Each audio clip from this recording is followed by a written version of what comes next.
am literally staring at my television screen right now, and I am absolutely reeling. I mean, the sheer audacity of what we just watched. Oh, it is a psychological thriller masked as Bravo reality television. Yeah.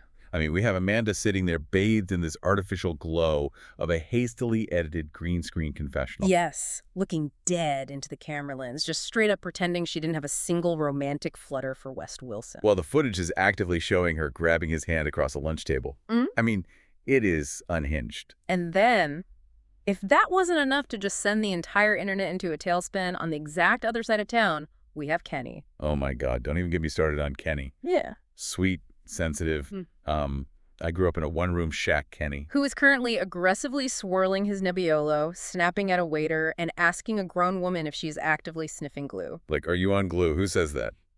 Babes, happy Wednesday. You have officially made it halfway through the week, babes, and you deserve a reward. You really do. Welcome to the Snark side. I am so excited to just sit down and unpack all of this because, babes, we have the White Claws on deck. Yes, babes, the claws. Claws are out. I am cracking my first one right now, though I do want the record to show that I am doing this completely ironically. You are not doing it ironically. You are literally reaching for your second can of mango as we speak. Okay, I am pretending not to love them. But there is a fascinating sociological phenomenon here, right? Yeah. Because if you look at beverage industry trends, the whole hard seltzer boom, it peaked around like 2019. Oh, totally. It should have been a fad. It should have died out. Yeah. White Claws somehow just refused to go out of style.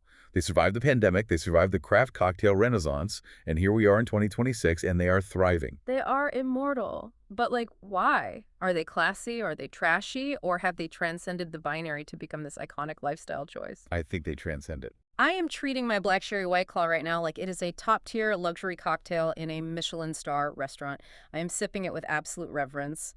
I really think it's because black cherry has an edge to it. Mango is way too sweet, and lime is for people who just lack imagination. I will fiercely defend mango. But I think the reason they endure is actually deeply rooted in olfactory memory, like psychology. Wait, what do you mean? They taste like pure summer nostalgia.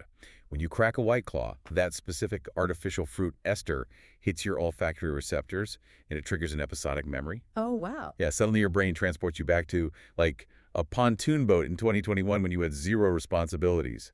It is practically Pavlovian at this point. That makes perfect sense. Liquid nostalgia. You hear that sharp snap of the aluminum tab, and your brain just dumps a hit of serotonin. Exactly. It is the official beverage of making questionable decisions, which honestly aligns perfectly with the energy of the cast we were talking about today. It really does. And to fuel this level of snark, babes, we honestly are still full from our honey chicken chipotle balls that we had earlier. So tonight, we kept it simple. We brought mini cookies to the studio.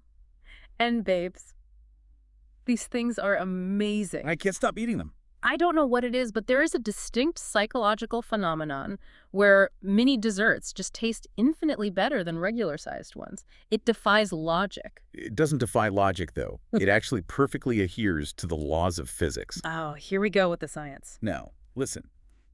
It all comes down to the surface area to volume ratio. When a bakery makes a mini cookie, the heat from the oven hits it differently. You get a much higher ratio of the Maillard reaction. The Maillard reaction is that beautiful, complex browning and caramelization on the edge compared to the sauce center. A massive saucer-sized cookie is a commitment. It is. It gets so doughy in the middle. Right. It's exhausting to eat.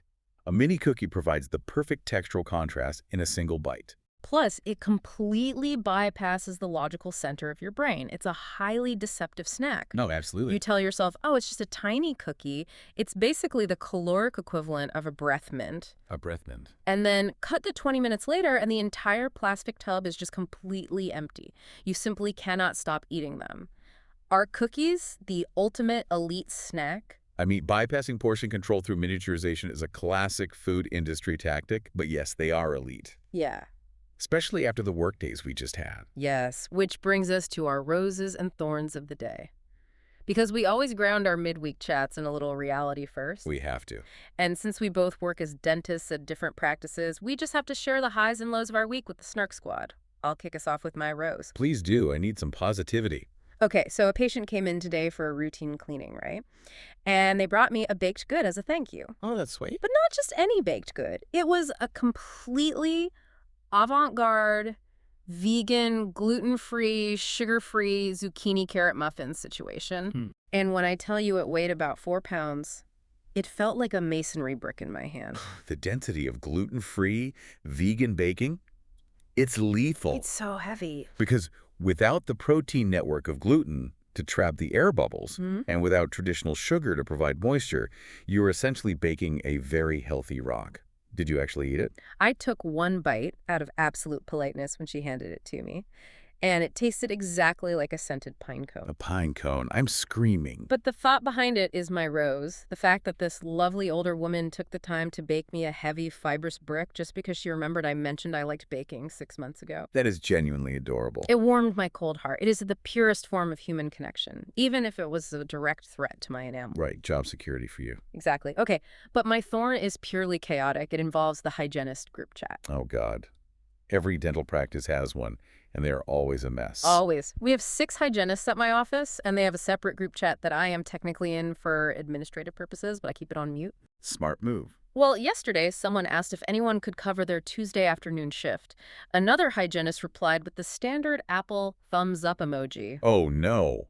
We are entering dangerous semiotic territory here.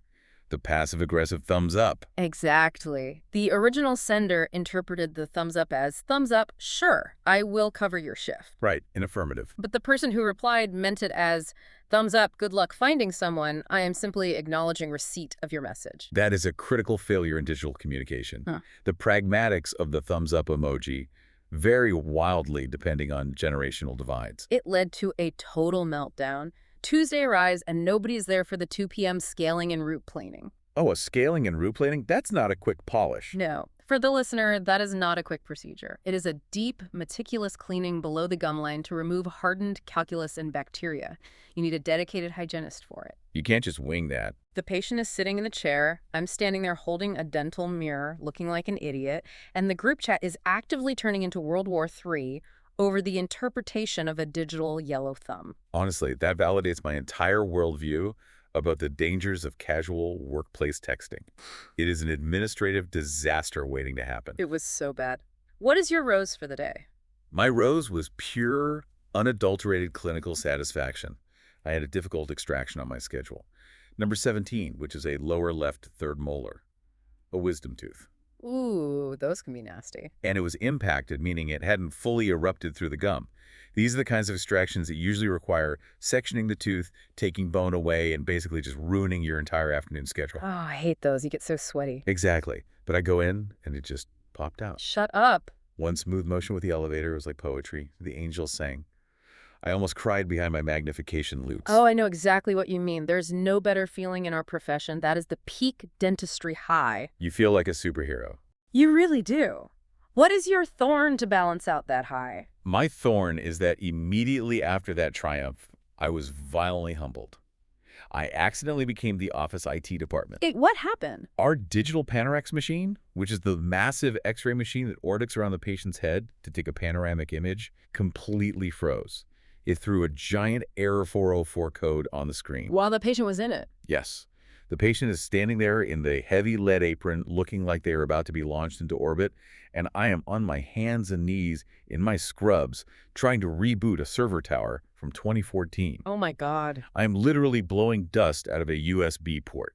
We have a dedicated IT guy, but he was at lunch. So I became the hacker mainframe operator for 45 minutes. You and your scrubs hacking the mainframe. I love that image so much. It was not glamorous. But speaking of digital communication and just the absolute chaos of human interaction, babes, we have to talk about a TikTok debate that was making the rounds today. Yes, I was scrolling right before we hit record, and I stumbled across a question that immediately started an argument between us. We were yelling in the kitchen, so we have to discuss it with the Snark squad. The question is, what is the one petty hill you will absolutely die on? And we define a petty hill as like an opinion or a rule of social conduct that might seem trivial to others, but that you defend with your actual life. I know you have several. I am petty at my core, so I have a meticulously ranked list. My top 3 petty hills. Number 1, shoes do not belong inside a house. It is a literal crime against humanity. Okay, I am in complete alignment with you on this one, especially given that we live in a major city. Thank you. It is a biological hazard, and it is a profound sign of disrespect. The sidewalks are a functional petri dish. Yeah. When you walk into an apartment with your street shoes on, Yeah. you are violating the sanctity of the domestic space. Exactly. You are dragging subway grime, pigeon DNA, and whatever else straight onto my vintage rug. Take the shoes off. It takes 2 seconds. People who leave them on are monsters. Okay, my second petty hill. Texting the letter K is a declaration of war. See, I will push back on this. You get so incredibly activated by a single letter, sometimes people are just busy. No, I am looking at the linguistics of it. Because it takes 0 extra physical or mental effort to type okay or sounds good. It takes a little more effort. When you explicitly choose to text the single letter K, you are sending a tactical strike to my nervous system. You are utilizing linguistic minimalism to convey that you are mad, you are annoyed, and you want me to feel anxious about it. Or they're just walking to the subway and trying to reply quickly so you aren't left hanging. Yeah. You are projecting a massive amount of emotional intent onto an abbreviation. Then use voice to text. Give me a full sentence. Don't just hit me with a K. You're unhinged. What's your third one? My third petty hill. Pineapple belongs on pizza, and anyone who argues otherwise is just performing for the internet because they think it makes them look like a culinary purist. Okay, you lost me entirely on that one. Hear me out. When paired with jalapeno and pepperoni, it provides the perfect, scientifically sound balance of sweet, acidic, spicy, and salty. Hot fruit on melted cheese is a textural abomination. It violates the structural integrity of the pizza. It does not. It makes the crust soggy. But fine, I will share my top 3 petty hills. Number 1. People who clap when commercial planes land are deeply unhinged and operating outside the bounds of normal social behavior. Wait, I clap. Why? It's a celebration of survival. We just hurled through the sky in a metal tube. It is a commercial flight, not a Broadway performance. The pilot is a highly trained professional who is literally just executing the basic requirements of their job description. But they kept us alive. Do you clap for me when I successfully fill a cavity? Do you stand up in the dental chair teary-eyed and give me a standing ovation? That's different. No, it isn't. You pay your copay and leave. Stop clapping for the landing gear deploying. It's just spreading joy in a stressful environment. You are being so cynical. What is your second one? My second petty hill is rooted in the grocery cart theory of morality. Abandoning your grocery cart in the middle of the parking lot is a fundamental character flaw. Oh, this is a good one. It is the ultimate litmus test for self-governance. There is no financial reward for returning the cart, and no legal punishment for leaving it. You return it solely because it is the right societal thing to do. So true. If you leave it propped up on a curb, blocking a parking space because you couldn't be bothered to walk 30 feet, you lack basic empathy for your fellow humans. Okay, I actually cannot argue with that one. The sociological implications of the grocery cart are profound. I am violently anti-cart abandonment. Thank you. And my third petty hill. Not using your turn signal when driving is not just a casual mistake. It is an arrogant assumption that you are the main character of the highway. Yes! Oh my God, yes. It takes a microscopic millimeter flick of the wrist. If you don't do it, you are actively deciding that your convenience is more important than the safety of everyone around you. It's a character flaw. We are so fired up right now. The petty energy is just coursing through our veins today. It really is. Which is honestly the perfect primer. Because, babes, enough exposing our petty side. We need to talk about today's episode. We really do. Because if we think our petty hills are intense, they pale in comparison to the absolute mountains of mess, delusion, and pettiness displayed by the cast of In the City. It was a masterclass in toxic behavior. We're just huge fans, and I am dying to discuss everything that happened. So let's dive into the meat of episode 3. Let's do it. We're going to start with section 1, which the internet is affectionately calling the perfect little trio of lies and the Matrix glitch. I am spiraling just thinking about this scene. We have to set the scene for the listener. Amanda takes Wes and Ciara to see the site of her new apartment. Right. And I use the word apartment incredibly loosely here because right now it is literally a hole in the ground under construction. They are standing next to active scaffolding, caution tape, and exposed pipes. The aesthetics were bleak. And Amanda chooses this deeply chaotic environment to drop the news that she is moving out of her marital home by herself. And the delusion begins immediately. If you look at the exact dialogue, she looks at Ciara and West and claims, "We're not legally separated, we're not single, we're not dating other people." Right. The point of this is for us to get back to being us. She is attempting to package this objectively terrible news, the fracturing of a marriage, as a quirky, positive, fresh start. She actually expects her friends and the audience at home to believe that signing a lease on a separate apartment and moving out is going to somehow fix her deeply broken marriage to Kyle. Makes zero sense. But it gets so much worse. They leave the construction site and they sit down for lunch. And during this lunch, Amanda reaches across the table, physically grabs West's hand, grabs Ciara's hand, and says, "Look at us. This makes me so happy right now." I was screaming at my TV. She says, "This is my dream." She literally refers to the three of them as her perfect little trio. This is where we need to bring in the context of the production timeline. Yeah. Because this is what sent Reddit into an absolute meltdown last night. Yes. Explain the timeline. The audience knows the future. This lunch scene was filmed in October of 2025. And we, the viewers in the present day, know that by early 2026, Amanda officially announces her split from Kyle. Mm-hmm. And then, barely a month after that, she publicly confirms a new romance with West, the exact same West who is sitting across from her at this table. The same West she is holding hands with while looking her supposed best friend Ciara dead in the eyes. It is devious. The blogs are having an absolute field day with the physical cues here. Did you notice the food sharing? Oh, absolutely. The body language analysis online right now is intense. Wes casually reaches over and takes a piece of food directly off Amanda's plate during this lunch. Which is so intimate. That is a highly intimate gesture. You do not just spear ravioli off a platonic friend's plate when their marriage is currently imploding. No, you don't. Furthermore, Amanda is sitting right next to Ciara, leaning heavily on West for emotional support, all while using Ciara as a buffer. Pop culture critics are pointing out that this is giving massive war flashbacks to Scandal. Yes. Oh my God, the parallels to Tom and Raquel and Vanderpump Rules are insane.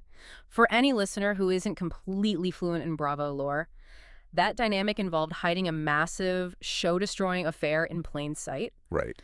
They did it by pretending to just be incredibly close besties and integrating the affair partners so deeply into the core friend group that nobody could question the intimacy without looking crazy. Amanda is using the exact same playbook. She is hiding in plain sight. Yeah. But here's where this episode transcends standard reality television and becomes, like, high art. True. Bravo knew exactly what she was doing. The producers knew the timeline didn't add up. And they gave us what everyone is describing as a glitch in the Matrix. It was pure cinema. We are watching this October lunch scene unfold, and then suddenly, the screen literally shifts. It wobbles. The background wobbles with its bizarre green screen effect. We flash forward to a confessional interview recorded on May 5th, 2026. The news of Amanda and Wes's actual romance has just dropped in the real-world press. And the Bravo producer who deserves an Emmy, an Oscar, and a Pulitzer interrupts Amanda's pre-planned, highly rehearsed talking points. This is a massive break of the fourth wall. Reality TV confessionals are usually filmed months after the actual events, and the cast is instructed to speak in the present tense to maintain the illusion of real-time reaction.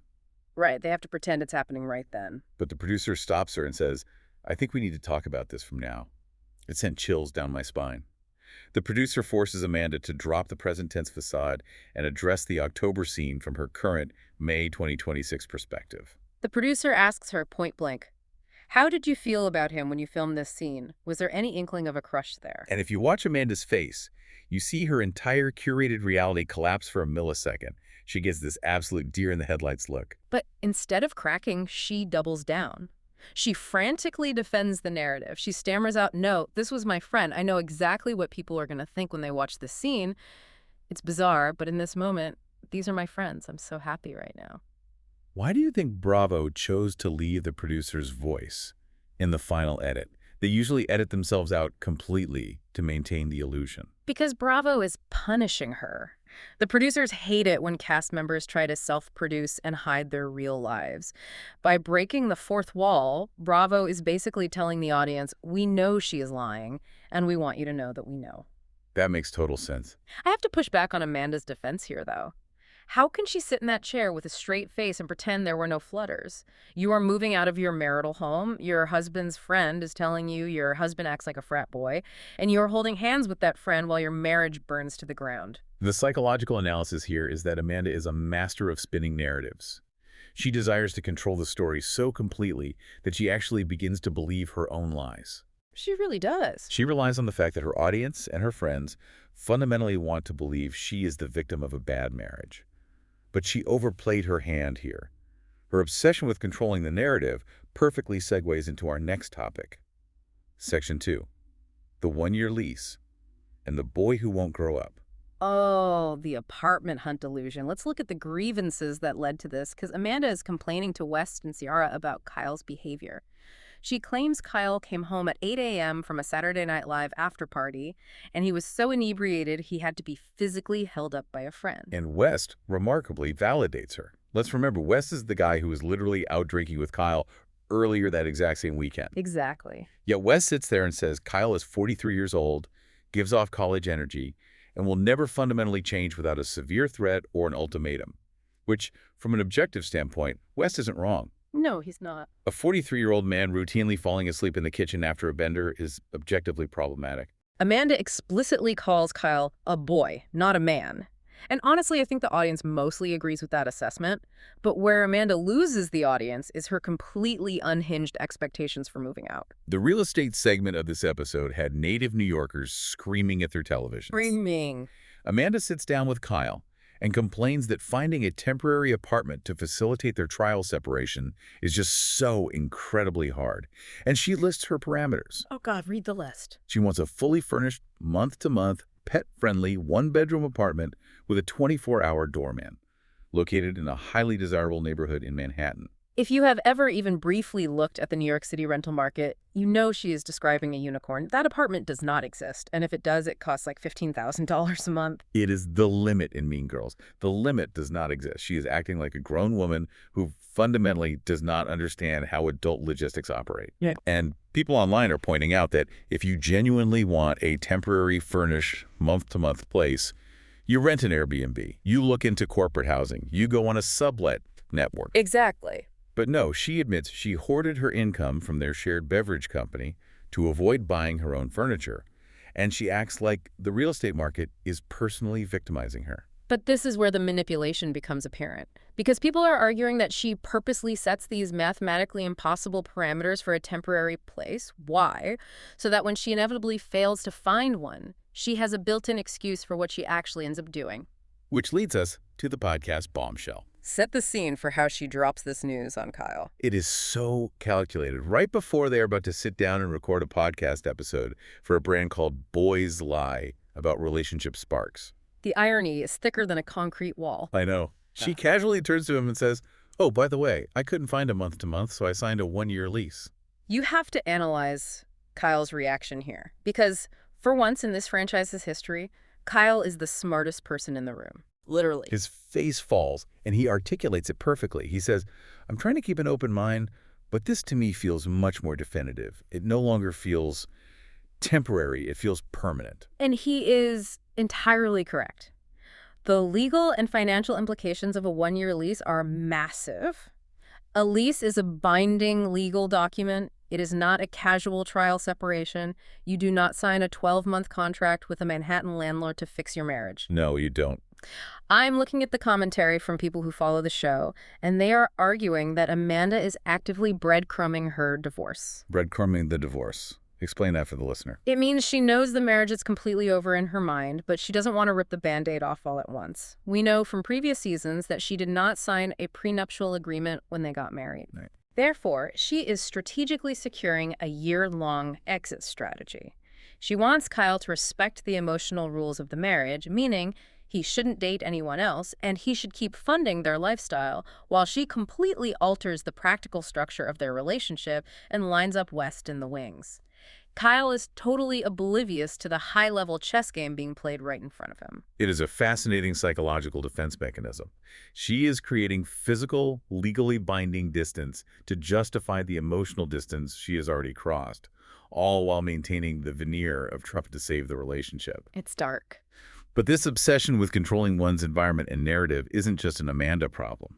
Which brings us to Section 3, the Kenny problem, or as I've seen it called online, move-in mayhem. My blood pressure physically rises just thinking about this man. I Yeah. urgently need to discuss Kenny. To understand Kenny's behavior in this episode, we really have to unpack his origin story, mostly because he weaponizes it constantly. He never stops talking about it. Kenny frequently reminds the cast and the audience that he grew up in severe poverty. He lived in a one-room shack, sharing a single bed with his mother and his half-brother. Today, he is highly successful, and he lives in this gorgeous, pristine, architecturally significant Manhattan apartment. It's a nice apartment. Because of his background, he is fiercely, almost obsessively protective of his physical space. It represents his triumph over his past. Okay, enter Whitney. Sweet reality TV veteran Whitney, who makes the massive life decision to move her entire existence from Los Angeles to New York City, specifically to live with this man. And she brings with her the most chaotic, aggressively Californian inventory of belongings I have ever seen documented on television. It was a lot of boxes. She arrives with 3 massive crates of beauty supplies. She brings 26 plain black T-shirts because, in her own words, she isn't an outfit repeater, and the absolute pièce de résistance, 3 large decorative wooden balls. The wooden balls absolutely sent the internet into orbit. Everyone was making memes. We have to analyze the spatial dynamics of New York City versus Los Angeles here. People are rightfully going in on Whitney's LA energy.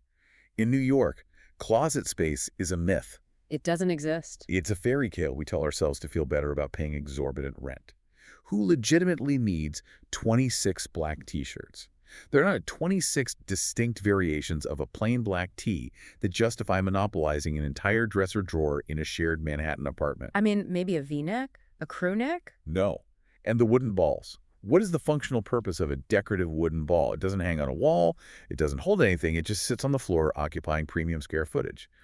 That is an aesthetic choice that you can only afford to make if you live in a sprawling, multi-level house in Calabasas. Okay, yes, the overconsumerism is a lot. I saw a highly upvoted comment on Reddit that said, overconsumerism isn't cute, Whitney, and I totally understand that perspective. But I'm going to push back here and defend Whitney. She moved her entire life across the country for love, and Kenny is whining about cardboard boxes on move-in day. He is looking at her personal belongings like they have personally offended his ancestors. He was visibly disgusted. He looks at the decorative balls and tells her on camera that they are giving 8th grade woodshop. He acts deeply, personally victimized by the fact that the woman moving in with him has stuff. I hear that defense. But the psychology breakdown online points out that Kenny's childhood trauma is actively triggering his fight-or-flight response. Sure. He views this pristine apartment as his sanctuary, the ultimate tangible proof that he made it out of poverty. Whitney's massive influx of chaotic, unnecessary stuff feels like a literal invasion of the control he has painstakingly established over his environment. I understand the trauma argument. Trauma explains the behavior, but it does not excuse it. You do not invite a woman to uproot her life and move across the country and then treat her like an invasive species on move-in day. Fair point. And it gets worse. He commits the ultimate reality TV betrayal. Instead of communicating his anxiety to Whitney, Kenny goes to Kyle and Andrea and tells them that his future with Whitney is murky. He literally looks at his friends and says, "Is this the one? Spark not there?" He says this out loud while wearing a microphone, on camera, to the 2 biggest gossips in the Bravo universe. Kyle and Andrea cannot hold water. So, of course, the information travels at the speed of light. Andrea immediately goes home and tells his wife, Lexi. Sweet, angelic Lexi meets Whitney and Georgina for coffee in the park the very next day. And Lexi, operating under the guise of being a good friend, drops the bomb. She tells Whitney verbatim what Kenny said to the guys. The fallout is devastating. Whitney is left literally crying on a park bench. She explains that this is incredibly triggering for her because her last high-profile relationship ended with a man telling her she just wasn't it. This is where the audience turns entirely against Kenny. The consensus is that Kenny wants a reality TV storyline, but he lacks the Machiavellian intelligence to execute it properly. He's not smart after this show. He came onto the show thinking he was going to be the cool, detached, wealthy bachelor gracefully navigating the city. Instead, he looks like a massive hypocrite who gaslights his girlfriend, complains about her T-shirts, and gossips behind her back. He fundamentally thought he was above reality TV, but reality TV is actively eating him alive. He violated the cardinal rule of Bravo. Whatever you say to the boys, the wise will hear, and it'll end up back at your girlfriend before sunset. Every single time. But Kenny's atrocious behavior isn't just reserved for Whitney in his apartment. He brought his absolute worst self to our next topic. Section 4, brunch warfare. Are you on glue? I am still recovering from the cortisol spike this brunch scene gave me. Let's set the parameters of the conflict here. The entire cast meets for a highly produced, boozy brunch. Kyle, who thrives on stirring the pot to deflect from his own marital issues, asks Danielle if she's going to apologize to Amanda, since she just offered an apology to Lindsay. Amanda, who, as we've established, loves to play the victim while orchestrating the attack, seizes the opportunity and starts leading this bizarre, rhythmic, anti-Danielle chant. It's pure chaos. But then, completely out of left field, Kenny suddenly pivots the entire conversation to launch a direct attack on Lindsay. He calls her friends minions. He aggressively accuses her of recruiting a toxic, mean girl crew. The receipts on this specific moment are incredible. The live discussion threads were analyzing his body language frame by frame. Several users pointed out that while Lindsay was talking and trying to logically defend herself, Kenny was aggressively swirling his wine glass and elitistly mouthing silent commands at the waiter to refill his drink. I saw that. He was completely dismissing her humanity. People are calling him the ultimate Bravo, BEC. For the listener who might not know, BEC stands for bitch eating crackers. It means you dislike someone so intensely that everything they do, even just sitting there eating crackers, fills you with rage. Yeah. Kenny is definitely the BEC of the season. The elitism was so palpable. Lindsay claps back, logically explaining that Yvonne has been her best friend for 16 years and Georgina is her literal dermatologist who became her best friend. They aren't mindless minions. They are adult, educated women with their own opinions. And that is when Kenny drops the quote of the season. He looks at Lindsay, completely deadpan, with pure disdain in his eyes, and says, "Are you on glue? Are you seriously sniffing glue?"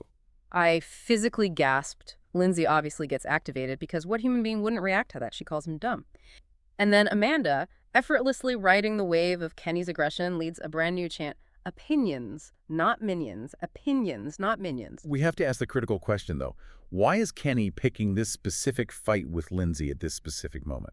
I will tell you exactly why, and the audience agrees with me. He is deeply, fundamentally intimidated by women who have loyal friends because he possesses zero actual power in this social group. Oh, that's good. He came onto this show thinking his wealth and his apartment would make him the alpha male.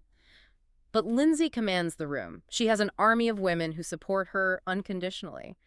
Meanwhile, Kenny has a girlfriend he's actively alienating, and a bunch of male friends who immediately snitch on him to their wives. He purposely picked a fight with the loudest, strongest woman in the room to try and establish dominance. I will play devil's advocate here for a second.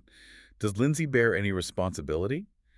She has a historical pattern across multiple seasons of activating people. Sure, she does. She knows exactly which buttons to push to make men look unhinged on camera while she keeps her voice relatively level. Is Kenny just falling into her trap? Even if she set a trap, he walked into it willingly. He tried to reframe her strong female friendships as a toxic, mean girl crew because he can't control them. The audience sees right through it. The absolute irony is that before this brunch explosion, Lindsay was actually trying to play nice. She was having a good week. She was attempting to have a peaceful, drama-free week, which leads us perfectly into Section 5. Milkmen, mimosas, and handjobs in Ubers. That title alone deserves a Pulitzer. Let's examine Lindsay's attempt at a peaceful week, which starts with a deeply confusing date. She goes out with a man named Frank. Frank the Milkman. Let the record show for the Bravo historians out there, this is Kelly Dodd's ex-boyfriend from The Real Housewives of Orange County. The Bravo universe is a flat circle. Nobody ever truly leaves, they just migrate to different franchises. Exactly. Frank runs a company called Manhattan Milk, and his entire personality is baffling. During the date, Lindsay asks him about his fitness routine, and he earnestly replies that he doesn't work out. Wait, what does he do then? He claims he gets his exercise purely by lifting his 22-pound baby. He acts as if repeatedly picking up an infant is the equivalent of CrossFit.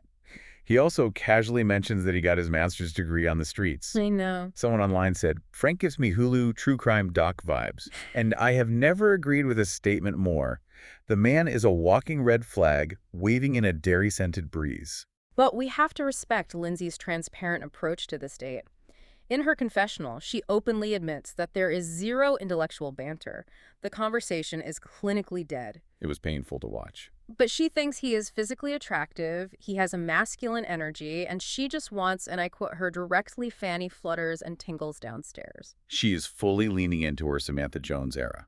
She isn't looking for a stepfather for her child. She's looking for a pulse, some biceps, and a free dinner. The audience is largely applauding her for knowing exactly what she wants and not pretending otherwise. It is a refreshing contrast to Amanda's curated lies, honestly. But Lindsay has to put the fanny flutters on pause because the next day she has the long-awaited sit-down lunch with Danielle. The history between these two is exhausting. Lindsay arrives with a literal mental grievance list. She confronts Danielle for repeatedly judging her. She points out that Danielle judged her for being a single mom, judged her for moving too fast with Carl last year, and then ironically judged her for moving too slow with the new guy this year. The conversation is tense but standard. But then, Lindsay casually drops a nuclear bomb. She slips it into the conversation with the precision of a sniper. She looks at Danielle and says, Carl and I were dating the first time around, and then a week later, you give him a hand job in the back of an Uber. I nearly dropped my White Claw.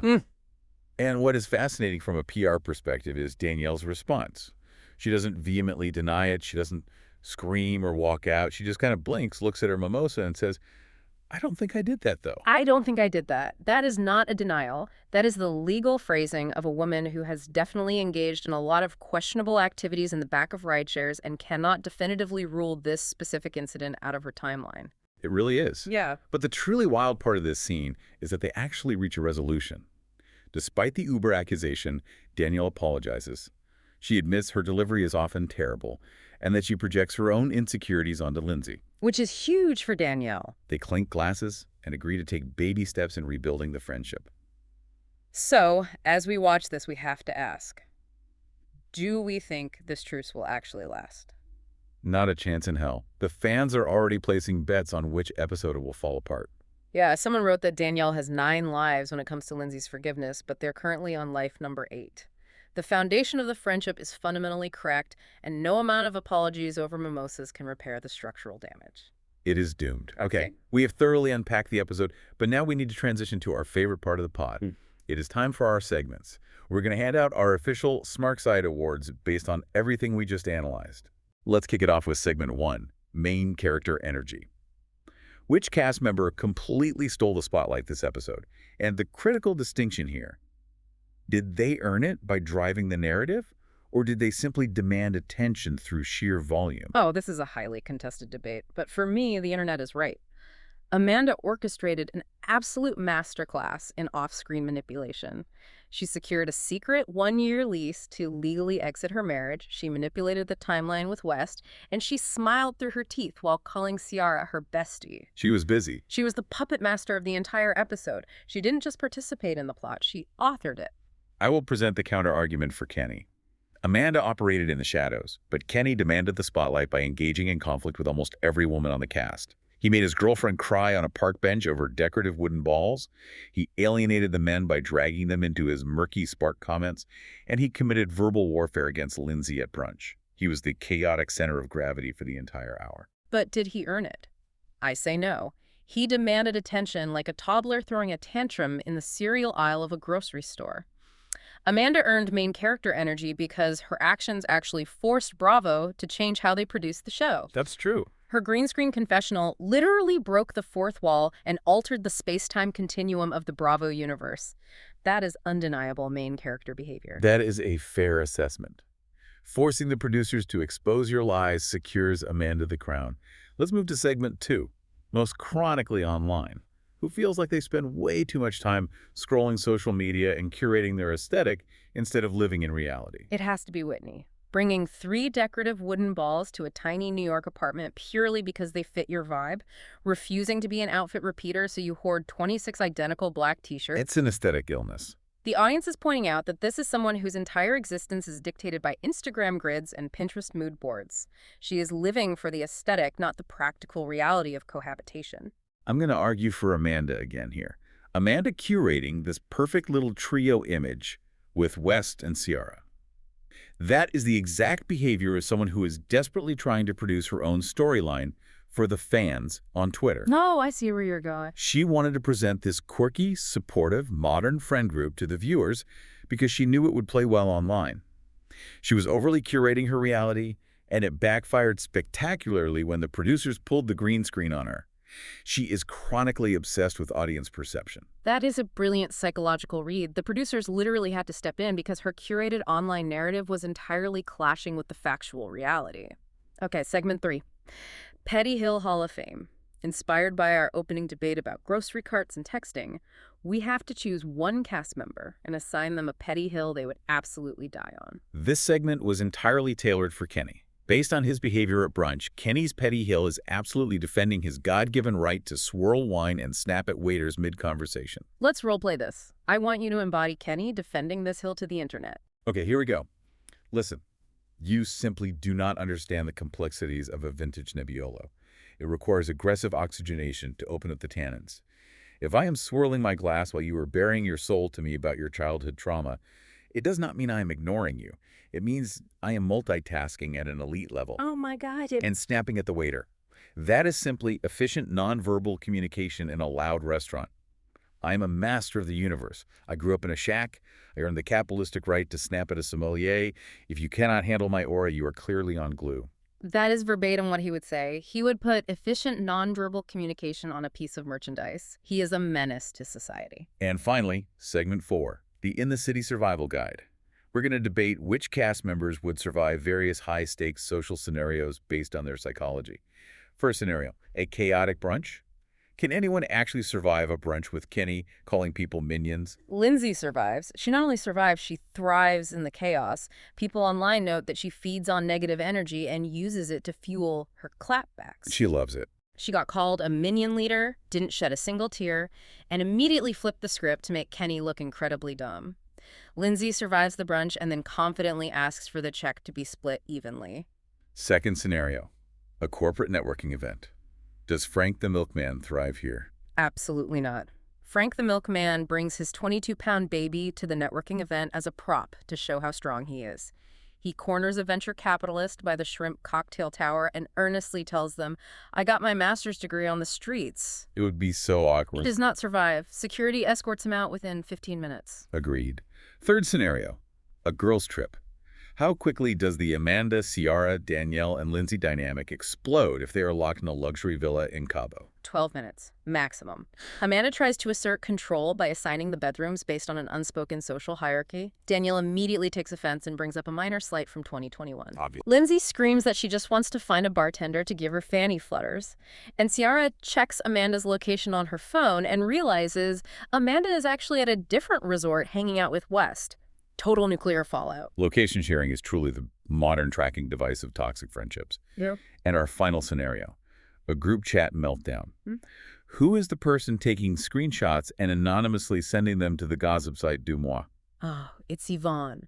Lovable, slightly oblivious Yvonne, who didn't even know what the word minion meant at brunch. Yep. She accidentally screenshots the private chat, meaning to send it to her sister to ask for advice, but she hits the wrong button and sends it directly to a Bravo gossip account instead. Oops, my finger slipped. Yeah. It is the classic reality TV leak. We have officially survived the mayhem. We have unpacked the legalities of the leases, the psychology of the wine swirling, and the sheer, unadulterated audacity of this cast. And we barely scratched the surface of the complex sociological dynamics at play here. I want to send a massive thank you to the Snark squad for hanging out and surviving the midweek chaos with us. You are the third bestie in this room, and we desperately need your input on everything we discussed today. We really do. Get in the comments, write a review, and answer these questions for us. Number 1, what is your all-time favorite White Claw flavor? Settle the mango versus black cherry debate once and for all. Mango all the way. Number 2, what is your biggest, most unhinged petty hill? We want to judge your social rules. Number 3, which cast member do you think stole this episode? And finally, settle the ultimate societal debate. Do shoes belong inside the house? The objective answer to that last one is no, and if you say yes, please evaluate your relationship with bacteria. Just kidding. Mostly. Don't forget to like, comment, subscribe, and share this pod with your messiest bestie. And please, keep sending in your shady, snarky, or stupid workplace stories, especially the dental hygiene disasters and bad dates for us to analyze in future chats. We love reading them. But before we let you go, we have to leave you with one final, lingering, highly provocative thought to mull over while you try to fall asleep tonight. Think about the timeline logistics we discussed earlier. If Amanda legally signed a 1-year lease on that Manhattan apartment in October 2025, and she officially went public with her romance with West Wilson in March 2026, what exactly is going to happen when Kyle Cooke inevitably realizes, through reviewing their marital assets, that he is actively paying half the bills for the very apartment where Wes is currently sleeping? The financial logistics of a Bravo betrayal, it is going to be an absolute bloodbath in divorce court. Stay messy, stay petty, and babes, we'll see you on the Snark side.